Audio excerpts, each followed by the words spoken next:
The price of sugarcane. Juan had turned 16 just days before, and the smell of the city was already a distant memory. School, books, and soft asphalt had been left behind for the cane fields of the interior.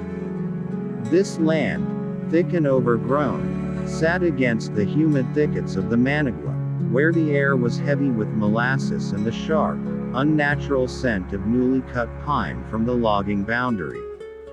His first night patrolling the perimeter, he walked beside Esteban, an older man whose skin was the color of sun-baked earth. Esteban stopped, pulling a dark, pungent fuma from his breast pocket. He lit it, drawing the smoke through his cheeks. "It keeps the small things away, Chico," Esteban said, passing the cigar to Juan. Juan took a clumsy drag and immediately coughed, the harsh smoke burning his lungs. "What's that sound?" he whispered, his eyes wide. A section of sugarcane, right on the edge of the field, was shaking violently. "It's not a cigarette. Don't inhale." Esteban chuckled softly, demonstrating with another powerful puff that drove a cloud of buzzing mosquitoes from his brow. "That's Myrtle's calf. We named him Sugarcane because he's always here." Juan reached down, finding a heavy, smooth stone on the dirt path. He lifted his arm back, ready to throw, but Esteban's hand, calloused and firm, caught his wrist. The stone dropped. "We leave them be. If he goes too far, you clap. You yell. That's all. They will go back to the edge." Esteban's tone was sudden and dark, a complete shift from his earlier joking.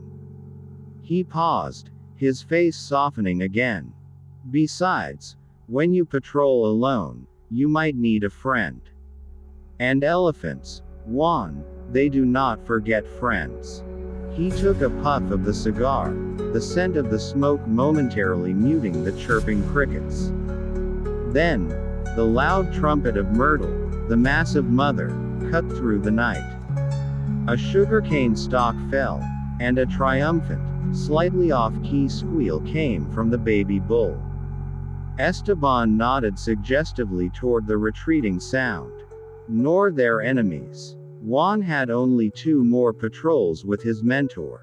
He learned that the cane was state property, and that getting caught stealing a single stalk meant a trip to the labor camps, a sentence he knew would be his death. He learned to manage the fuma without inhaling, just letting it smolder between his fingers like a protective totem. And he learned the rule of the elephants: leave them alone. But over those 2 nights, Juan grew bored. He started to test the rule, stepping closer to Sugarcane's shadow, clapping later and later, watching the small calf panic before retreating. They were just big, easily scared animals. Juan, impatient and proud, began to see them less as ancient forces and more as nuisances. On his first night alone, he was tense, remembering the lessons. But by his 3rd pass, he saw a stalk near the middle of the plot shaking with an almost purposeful violence. It was too deep. This wasn't just a snack, it was vandalism. "Sugarcane. Get out," Juan yelled, stamping his foot. He felt stupid. He was hopping up and down, useless against the creature. He stepped closer, flipping on the small beam of his flashlight, catching the calf tearing stalks with clumsy enthusiasm. Frustration boiling over, Juan reached down. He found a rock, small but heavy, and heaved it in the elephant's direction. A muffled thud, followed by a piercing, confused cry from the calf. The stalk fell, and the baby bull let out a squeal of pain, stumbling backward. Juan felt the earth shake. Something massive was moving behind him, not walking, but rampaging through the tight rows of cane.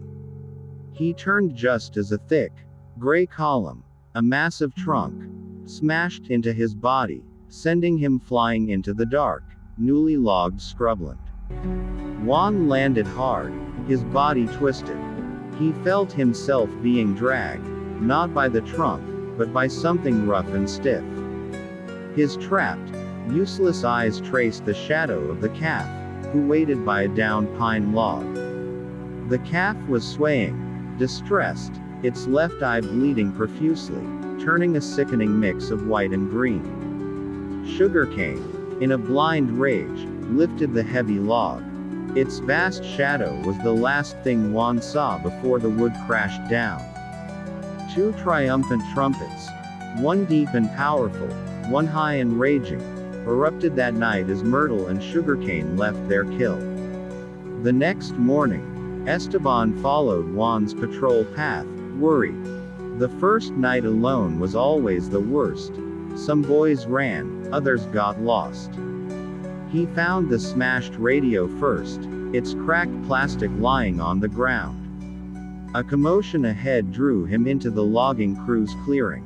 They stood silent, their hard hats held over their chests, some making the sign of the cross.